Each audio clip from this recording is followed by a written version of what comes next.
Question number 7 है। ये तकरीबन इस एक्सरसाइज के सब क्वेश्चन से थोड़ा सा डिफरेंट है। तो इसको करने के दो तीन मेथड हैं, लेकिन जो मुझे सबसे ज़्यादा सूटेबल और इजी टू अंडरस्टैंड लगता है हम उस मेथड को अडॉप्ट करेंगे। क्वेश्चन नंबर 7 की स्टेटमेंट है, draw an arc of any length, complete the circle without finding its centre of which the given arc is the part. अब देखिए, आर्क जो होती है वो किसी न किसी सर्कल का पार्ट ही होती है। तो कहते हैं पहले अब कोई भी एक आर्क ड्रॉ कर ले, फिर उस आर्क का आपने सेंटर फाइंड करना है, बट उस सर्कल को आपने कंप्लीट करना है उस गिवन आर्क को यूज़ करते हुए, लेकिन अब की बार हमने उसका सेंटर लोकेट नहीं करना। जिस तरह हम प्रीवियस क्वेश्चन में सेंटर लोकेट करते थे by drawing some chords and फिर हम उनके ऊपर परपेंडिकुलर बाइसेक्टर ड्रॉ करते थे, अब ये वाला मेथड हमने अडॉप्ट नहीं करना। तो कैसे इसको सॉल्व करते हैं? बहुत इजी है, इट्स नॉट डिफ़िकल्ट। देखिए, फर्स्ट ऑफ ऑल आपने क्या करना है, यहाँ पर आपने किसी भी मेजरमेंट के ऊपर, बिकॉज एनी मेजरमेंट की बात की गई है, तो किसी भी मेजरमेंट के ऊपर आप एक आर्क जो है वो ड्रॉ कर लें। ठीक है, लाइक कि मैंने यहाँ पर एक आर्क ड्रॉ कर लिया। अच्छा, अब सेकंड स्टेप में आप क्या करेंगे, इस आर्क में आप टू इक्वल कॉर्ड्स का ड्रॉ करना ज़रूरी है। आप यहाँ पर किसी भी मेजरमेंट के ऊपर टू इक्वल कॉर्ड्स ड्रॉ कर लें। लाइक मैं यहाँ पर जो कॉर्ड्स ड्रॉ कर रहा हूँ वो मैं 2 सेंटीमीटर के डिस्टेंस के ऊपर कर रहा हूँ। ठीक है, बल्कि थोड़ा सा इसको इंक्रीज़ कर देते हैं ताकि हमारे पास डायग्राम प्रॉपर बने। मैं 3 सेंटीमीटर के डिस्टेंस के ऊपर आर्क्स ड्रॉ कर रहा हूँ, कॉर्ड्स ये हमने फर्स्ट कॉर्ड ड्रॉ कर ली। देन हम यहाँ पर 3 सेंटीमीटर के डिस्टेंस के ऊपर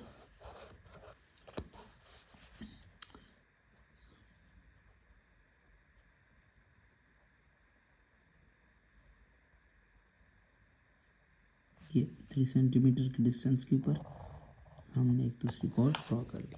दोनों कॉर्ड्स हैं बिल्कुल आपस में इक्वल हैं।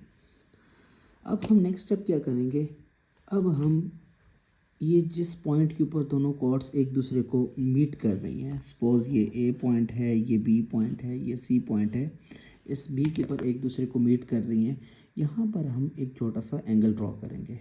ठीक है, ये मैंने यहाँ पर इस पॉइंट बी के ऊपर एक इन दोनों कॉर्ड्स के दरमियान एक एंगल ड्रॉ कर लिया। ठीक है, ओके। अच्छा देखिए, अब जितनी कंपास को ओपन करते हुए हमने ये एंगल ड्रॉ किया है, उसी मेजरमेंट के ऊपर हम सी को कंसीडर करके यहाँ पर भी एक एंगल ड्रॉ कर लेंगे। ठीक है, ये मैंने सी को कंसीडर करते हुए एक और एंगल ड्रॉ कर लिया। ठीक है, क्लियर है? अप्रोक्सीमेट इनकी मेजरमेंट जो है वो सेम है। ठीक है, अच्छा नेक्स्ट अब हम क्या करेंगे, जितनी विड्थ इस एंगल की है, ठीक है, उतनी विड्थ पे कंपास को ओपन करेंगे और ये जिस पॉइंट के ऊपर इस रेड वाली लाइन को कट कर रही है इसको सेंटर लेंगे और ये जो हमने एक एंगल बनाया है पॉइंट सी पे, इसको हम यहाँ पर एक आर्क लगा देंगे। ठीक है, ये हमने आर्क लगा दी। उसके बाद आर्क लगाने के बाद हम इस पॉइंट को, इस लाइन को थोड़ा सा बढ़ाएंगे, इन दोनों पॉइंट्स को आपस में ज्वाइन करेंगे और तो हमारे पास ये एक इस तरह से लाइन आ जाएगी। ठीक है, और बेहतर यही है कि आप उसको इतना ही एक्सटेंड करें जितना आप प्रीवियस लाइंस को ड्रॉ करते आ रहे हैं, प्रीवियस कॉर्ड्स को ड्रॉ करते आ रहे हैं। ठीक है, ये मैंने यहाँ पर इसको ऐसे एक्सटेंड किया, ये मैंने इसको एग्जैक्ट 3 सेंटीमीटर के ऊपर एक्सटेंड कर दिया। ठीक है, इसके बाद हम क्या करेंगे, ये जो पॉइंट आया है 3 सेंटीमीटर के ऊपर, इसको आप नेम दे दें डी का। अब आपने इस डी पॉइंट के ऊपर एक सेम इसी रेडियस का आपने एक छोटा सा एंगल बनाना है, ठीक है। ये मैंने इसको उतना ही ओपन किया और इस डी पॉइंट के ऊपर मैंने एक एंगल बना दिया।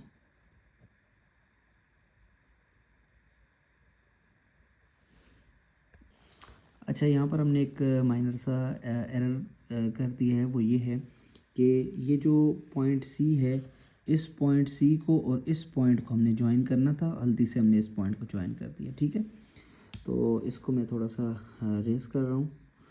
ये मैं पॉइंट सी को और इस पॉइंट को ज्वाइन कर रहा हूँ और इनको मैं एक्सटेंड करूँगा अप टू 3 सेंटीमीटर के। ये 3 सेंटीमीटर है, यहाँ से मैं इसको यहाँ पर ज्वाइन कर दिया, ठीक है। ओके, इसमें जो एक्स्ट्रा जो हमसे एरर हुआ था वो मैंने इसमें रिमूव कर दिया ताकि फर्दर कन्फ्यूजन ना हो। ओके, नेक्स्ट हम अगेन ये प्रोसेस रिपीट करेंगे। जितना ये हमने पहले रेडियस पे एक एंगल ड्रॉ किया था, उसी रेडियस पे हम दोबारा से यहाँ पर एक एंगल ड्रॉ करते हैं। ये हमने एक एंगल ड्रॉ कर लिया। ओके, देन जितनी विड्थ पे हमने इसको कंसिडर किया था उतनी विड्थ पे हम इसको ओपन करेंगे और ये जिस पॉइंट के ऊपर इस लाइन को मीट कर रहा है इसको कंसीडर करके हम यहाँ पर एक आर्क लगा देंगे, ठीक है। तो ये जो आर्क है, इसने जिस पॉइंट के ऊपर इस एंगल को कट किया है, ठीक है, इस पॉइंट को और ये जो लाइन का जो एंडिंग पॉइंट था, इनको हम आपस में ज्वाइन कर देंगे, ठीक है। और कितने एक्सटेंड करेंगे, जितना हमारे पास प्रीवियस जो है वो कॉर्ड थी जो कि 3 सेंटीमीटर की थी, तो इसको भी मैं 3 सेंटीमीटर के ऊपर एक्सटेंड कर दूंगा।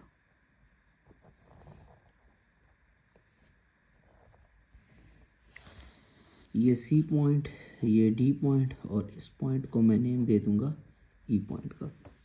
फिर अगेन हम ये प्रोसेस रिपीट करेंगे।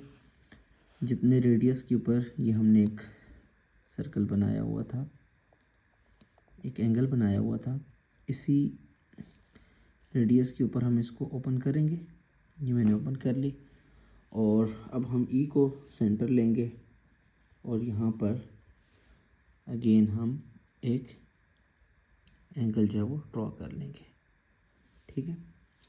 देन अगेन जितनी विड्थ के ऊपर पहले हमने आर्क को ओपन किया था उसी विड्थ पे दोबारा से इसको ओपन करेंगे और यहाँ पर जिस लाइन पे टच कर रहा है इसको कंसीडर करके यहाँ पर हम एक छोटी सी आर्क लगा देंगे। इस पॉइंट को और ई को जब हम एक्सटेंड करेंगे अप टू 3 सेंटीमीटर, तो हमारे पास एक और कॉर्ड जो है वो जनरेट हो जाएगी,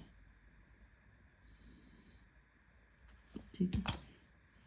ये हमारे पास एक और कॉर्ड जो है वो 3 सेंटीमीटर के ऊपर बन चुकी है। थोड़ा सा इसमें एरर है, ये यहाँ पर ऐसे बननी चाहिए थी। ये हमारे पास लाइन 3 सेंटीमीटर के ऊपर बन चुकी है। ओके, इसको हम नेम दे देंगे डी, ई एंड एफ का नेम हमने दे दिया। फिर हम दोबारा से ये प्रोसेस रिपीट करेंगे। जितने रेडियस के ऊपर हमने ये एक एंगल बनाया था उसी रेडियस के ऊपर हम इसको ओपन करेंगे कंपास को और इस पॉइंट एफ को सेंटर लेते हुए हम यहाँ पर एक एंगल ड्रॉ करेंगे और फिर जितनी विड्थ के ऊपर ये एंगल था उसी विड्थ के ऊपर इसको ओपन करेंगे और जिस पॉइंट के ऊपर ये मीट कर रही है लाइन को, इसको कंसीडर करके यहाँ पर एक आर्क लगा देंगे।